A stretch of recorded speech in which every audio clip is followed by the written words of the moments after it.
First sugar powder பண்ணி வைக்கணும். அதுக்கு ஒரு கிரைண்டிங் ஜாரில் 1.5 கப்பு சுகர் சேர்த்துருக்கேன்.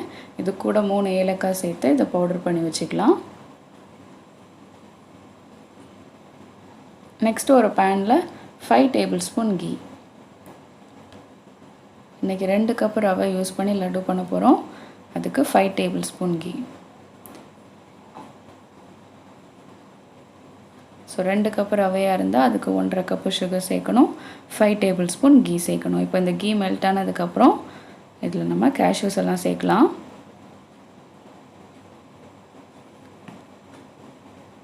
ஃப்ளேம் வந்து லோ டு மீடியமில் வச்சு நம்ம இதெல்லாமே ரோஸ்ட் பண்ணணும். இப்போது கேஷ்யூஸ் ரோஸ்ட் ஆனதுக்கப்புறமா ரைசின் சேர்க்குறேன். அடுத்த இதில் 2 கப் ரவை சேர்த்துடலாம்.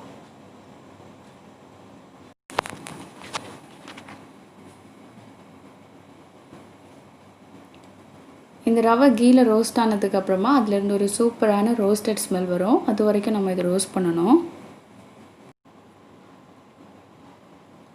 இப்போது 15 மினிட்ஸ் ஆனதுக்கப்புறமா அந்த ரவையோட கலர் கொஞ்சம் சேஞ்ச் ஆகிருக்கு. அண்ட் அதிலேருந்து கீயோட சேர்ந்து அந்த ரவை ஒரு சூப்பரான ஸ்மெல் வருது. ஸோ இந்த ஸ்டேஜில் நம்ம ஃப்ளேம் ஆஃப் பண்ணிவிட்டு அதுக்கப்புறமா நம்ம பவுடர் பண்ண சுகர் சேர்க்கலாம்.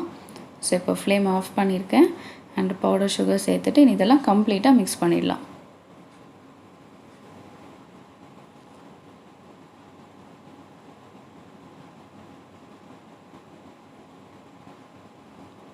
இப்போ எல்லாமே நல்லா மிக்ஸ் பண்ணியாச்சு. இனி நம்ம லட்டு பண்ணிடலாம். இப்போ லாஸ்ட்டாக நம்ம பால் சேர்த்து லட்டு ரெடி பண்ண போகிறோம். அதுக்கு கொஞ்சமாக பால் சேர்த்துருக்கேன்.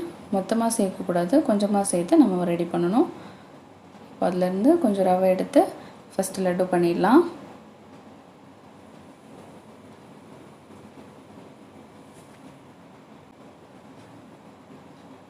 இந்த மாதிரி நம்ம கொஞ்சம் டைட்டாக தான் அது ஷேப் பண்ணணும். ஸோ இப்போ நம்மளோட ஃபஸ்ட்டு ரவா லட்டு ரெடி ஆகிடுச்சு.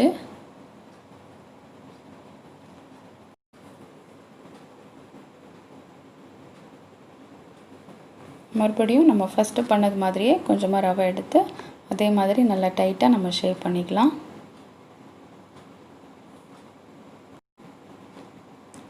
இப்போ மீதி இருக்கிற ரவையிலையும் நம்ம கொஞ்சம் கொஞ்சமாக பால் சேர்த்து இதெல்லாம் ரவா லட்டுவாக ரெடி பண்ணிக்க போகிறோம். இதில் சேர்த்துருக்கிறது எல்லாமே எப்போது நம்ம வீட்டில் அவைலபிளாக இருக்கிற ஐட்டம்ஸ் தான். ஸோ கண்டிப்பாக நீங்களும் ட்ரை பண்ணுங்கள். ட்ரை பண்ணிங்கன்னா மறக்காமல் உங்களோட கமெண்ட்டை ஷேர் பண்ணுங்கள். நெக்ஸ்ட் டைம் இன்னொரு இன்ட்ரெஸ்டிங்கான ரெசிபியோடு உங்களை மீட் பண்ணுறேன். Until then take care. Bye bye.